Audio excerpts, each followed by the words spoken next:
سلام هم يتوعلو كبراتن كبرانن ازهي بلو كل ميدياي نلومين اباكم زوادنا يوم اوانا ونقداسن عمالتات كم سعب اوارينا لنا كتكاياتو لنا چانلنا سبسكرايب كتقبروك ساموداتا مساناك تسانحو نعدمنا ناب زرزروم كنبل جنرال حمدان دقالو تغسي دوم بالاي قبلن كبل قليسو لهم عزاز حيل قلطوف من لايش السودان جنرال حمدان دقالو نحدا سومن الزانحست سواوي تغسي مقراز او عيد كم زي قبلو يو بعلاوا فليتو زولهم ابزي كفلت زلو دما وانا صحف حورات هاقرات انتونيو كتوريز ابكا بالفاشر نحد سومن صنع تخصيدو ناي مبال صويع منبارو يذكرين جنرال على برهان دما ناي صويعت كم استقبلوا مزرابهم يذكرين بزعبا عزيز تحت العلوي ابال حيل قلطوف ملاش بزعبا عزيز قداي اي تراقبنا تخصيدو ناي مبال صويعتين قبليننا البرهان نتي صويعت تخصيد مقراص استقبلوا عبل علي سراويتو نور رزلنا خبير زغطي كبل سودان تايمسيو سبسيبو ظلم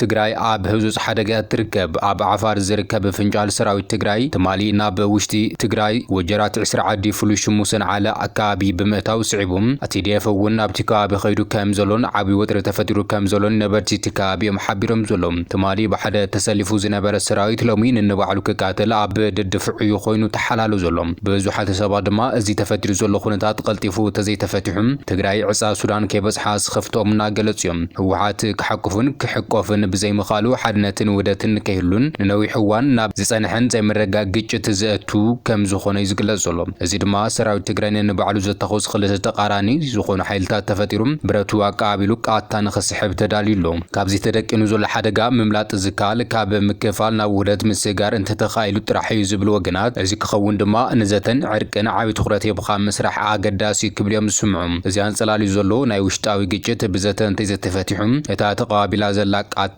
ناسحب خان نبعلخ من تلاقي قهون توسخي موتن سباوي قلولاون كيسعبه نتيجه حدقا دو زبل سرح خانا بزلقي مفتحي زمص زتن عرقن كتو كم زغباون بزحات اكلات سخفتومنا ገለጽዮም በህዝብ መንገታት ውህደትን ንኹሉ ዝሐቁፍ ዘተክ ጀመራሉ ይብሉ ፖለቲካዊ ውድባት ሲቪል ማህበራት መራሕቲ ሃይማኖት ወከልቲ ማህበረሰብ ሓዊሱም ሁሉም ኣብ ትግራይ ዘሎ መዳርክቲ አካላት ዘሳትፍ ክፉትን ትርጉም ዘሎ ዘተ ብዙጽ ክግበር አሎ ክብሉውን ተሰሚዖም በቲ ዘተ ዚያቢልኻ ቀሬታታት ቀልጢፍ مفتاح زي معرويነት ስልጣን ምስትኻል ሱር ጠንቂ መፈለላይ ፍታሕ ግዜ ዘይ ሃበሉ ጉዳይ ግዜ ዘይ ወሃበሉ ጉዳይ ጌርኻ ክውሰድ ከም ዘለውን እናገለጽዮም ፍትሓውን ንኹሉ ዝሐቁፍ ፖለቲካ መስርሕ መስራት አገዳሲ ይብሉ ምዕሩይ ክልና ምድንፋዕን ብዛዕባ ፍትሓውነት ናይ ዝሕዝ ዘሎ ፖለቲካዊ ስርዓት ዝምልከት ሪፎርም ጌርኻ መፍታሕ ቆራጽ ሱጉምቲ ብምውሳድ ናብ ውህደት ብምእታው እቲ አንጸላሊ ዘሎ ህጹጽ ሓደጋ ክቕልበስ ኣለዎ ክብሉውን መፍትሕ ሐሳብ እናቀረቡዮም እንተ ዘይ ኮይኑ ይብሉ ሓደጋ ውሽጣዊ ግጭት ልዑል ኮይኑ እንተቀጽሉ ቀጻሊ ዘይ መርጋዕን ግጭትን ነቲ ጸንሐ ሰባዊ ቁልውላ ከጋዶ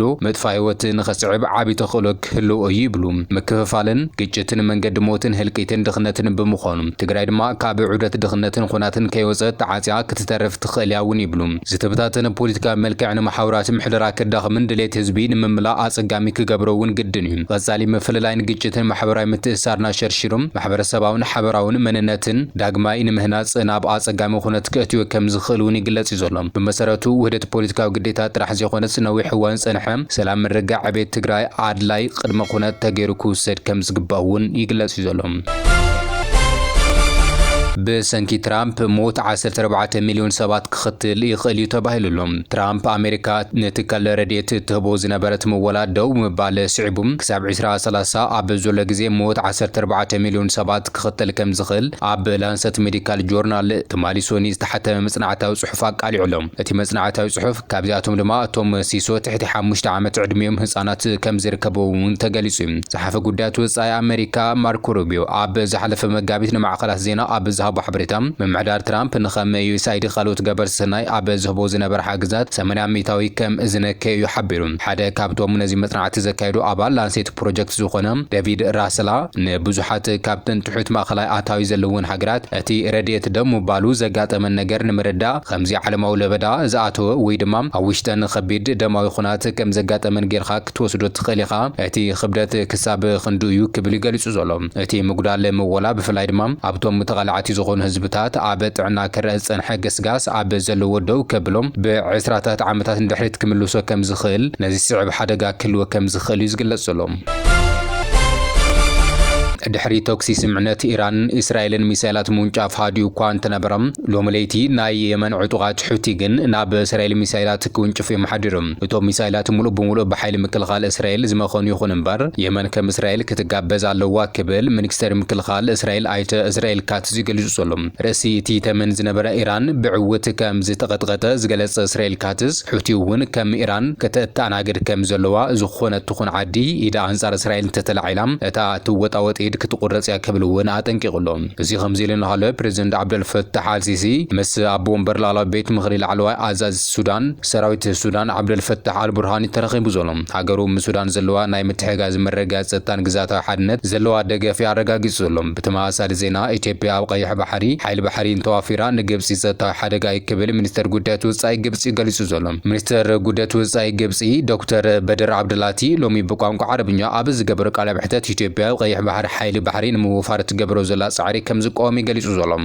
እቲ ሚኒስተር ኣብ ዘስምዑ መደረ ነቶም ኣብ መንጎ ኢትዮጵያን ሶማልያን ዝነበረ ወጥሪ ንምሽምጋል ዝጽዕሩ ዝነበሩ ሰበስልጣናት ቱርኪ መርገጺኡ ከም ዝገለጸ ገሊጹ ንሱ ንሓንቲ ኣፍ ደገ ባሕሪ ዘይብላ ሃገር ኣብ ቀይሕ ባሕሪ ወታደራት ስርሒታት ክትካየድ ንዓና ቀይሕ መስመር ዝበለ ኮይኖም ዝኾነት ሃገር ኣብ ትሕቲ ዝኾነ ይኹን ኩነታት ከምዚ ዓይነት ወታደራዊ ማዓስከር ክትምስረት ኣይንፈቅድና ክብል ገሊጹ ዘሎም ኢትዮጵያ ኣብ ቀይሕ ባሕሪ ማዓስከር ሓይሊ ባሕሪ እንተዳኣጣይሻ ንግብፅን ነቲ ዞባን ፀጥታዊ ስጋት ከም ዝፈጥር እውን ኣብርሂዩ ሰበስልጣናት ግብፂ ከምዚ ዓይነት ትርኢት ወከቡ እዚ ናይ ፈለማ እዋን ኣይኾነን እዩ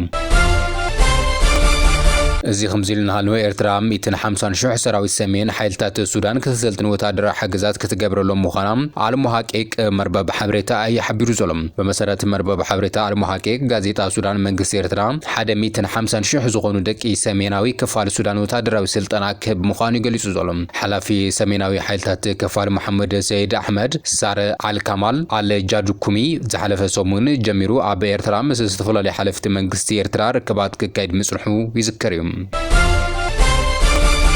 ላዕለዋይ ኮሚሽነር ሪፐብሊክ ዛምቢያ ኣብ ሪፐብሊክ ኬንያ ንሚኒስተር ዑስማን ሳልሕ መሐመድ ሚኒስተር ጉዳያት ወጻኢ ኤርትራ ናይ ኤክስትራ አክሬዲቴሽን ሃገሩ ምዃኑ መረጋገጺ መንነት ኣቕሪቦም ኣብቲ ስነ ስርዓት ኣቀራርባ ላዕለዋይ ኮሚሽነር እቲ ኣብ መንጎ ሪፐብሊክ ዛምቢያ ሃገረ ኤርትራ ዘሎ ምዉቕ ክልቲኣዊ ዝምድና ከምኡ እውን ኣብ መንጎ ክልቲአን ሃገራት ብደረጃ ሕቡራት ሃገራት ዝጸንሐ በዓል ብዙሕ ወገን ምትሕባር ኣመጊሱ እዩ ክልቲአን ኣሓተ ሃገራት ኣብ ዝምልከቱ ጉዳያት ክልቲኣዊ ዝምድናታት ንምዕማቕን ንምድልዳልን ድሌት ከም ዘለዎ እውን ገሊጹ ከም ግብረ መልሲ خبر ሚኒስተር ዑስማን ሳልሕ መሐመድ ሚኒስተር ጉዳያት ወጻኢ ሃገረ ኤርትራ ንላዕለዋይ ኮሚሽነር ኳዕ ሕጉሰካ ብምባል ግቡኡ ኣብ ምፍጻምን መንግስቶም ከም ዝድግፉ ኣረጋጊጾም ብተወሳኺ እውን ኣብ ኩሉ ዓውድታት ቁጠባ ኣፍሪካውያን ብምዃኖም ከም ጉራብትን ከም ኣሕዋትን ኣሓትን ኣህጉር ኣፍሪካ ምሕዝነትን ምድጋፍን ኣገዳስነቱ ደጊሞም ብምጥቃስ ዓርሰ ምርኮሳ ኣገዳስነት ከም ዘለዎ ይጻውዒ ተቐሪቡ ላዕለዋይ ኮሚሽነር ንኤርትራ ቁጠባዊ ዓርሰ መቐላ ብምናድ ነቲ ኣኼባ ተጠቒሙ ኣብቲ ክመጽእ ጸንሐ ናይ ሓባር ረብሓ ዘለዎ ላዕለዋይ ተሳትፎ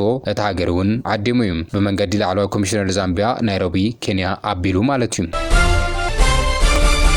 ናብቲ ናይ መወዳእታ ዛዕባ ናይና ክንብል ኣብ ክልል ትግራይ ሰለስተ ተቃወምቲ ውድባት መጠንቀቕታ ኣውፅኦም ኣብ ክልል ትግራይ ዝርከቡ ሰለስተ ተቃወምቲ ፖለቲካዊ ውድባት ማለት እውን ውድብ ናጽነት ትግራይ ባይቶናን ዓድናን ሎሚ ኣብ ዘውፅዎ መግለጺ ኣምሓራ ብሰበብ ኩናት ተወሪራ ኣላ ብምባል ኣብቲ ከባቢ ዝርከቡ ተጋሩ መሬቶም ንብረቶምን ከም ዝሰኣኑ ገሊጾም ብተወሳኺ እቶም ዝተረፉ ብዕጡቓት ይቕተሉ ከም ዘለዉ ገሊኦም ሓድሽ መንነት ክሕዙ ይግደዱ ከም ዘለዉ እውን ኣፍሊጦም መግለጺኦም ብምቕጻል ኣብ ቀረባ እዋን ኣብ ጎንደር ዓድና ኢና ዘለና ኣካል ትግራይ ኣይኮናን ብምባል መግለጺ ኦም ኣስዒቦም እዮም እቶም ውድባት ሓድሽ ታሪክ ንምፍጣር ይጽዕሩ ከም ዘለዉ እውን ገሊጾም ኣለዉ እቶም ውድባት ኣብ ዞባ ምዕራብ ትግራይ ዝርከቡ ኣካላት ሓድሽ ታሪክ ንምፍጣር ይጽዕሩ ከም ዘለዉ እውን ገሊጾም ኣለዉ ህዝቢ ትግራይ ብመሰረት ስምምነት ፕሪቶሪያ መሬቱን ህዝቡን ንምምላስ ብሃገራዊ ኣጀንዳ ይሰርሕ ከም ዘሎ ጠቒሶም ኩሎም ሓይልታት ካብ መሬት ትግራይ ክወፁ ኣለዎም ብምባል መጠንቀቕታ ኣውፅኦም እዮም ብተወሳኺ እውን መንግስቲ ፌደራል ዝተፈላለዩ መምክሬታታት ገዲፉ ዝተመዛበሉ ህዝብን መሬቶም ክምልስ ዝሓትት መግለጺ ዘውፅኡ እንትኾኑ ሰራዊት ኤርትራ እውን ካብቲ ወሪር ወዘሎ መሬት ክለቅቕ መጠንቀቕታ ሓዘል መልእኽቲኦም ኣመሓላሊፎም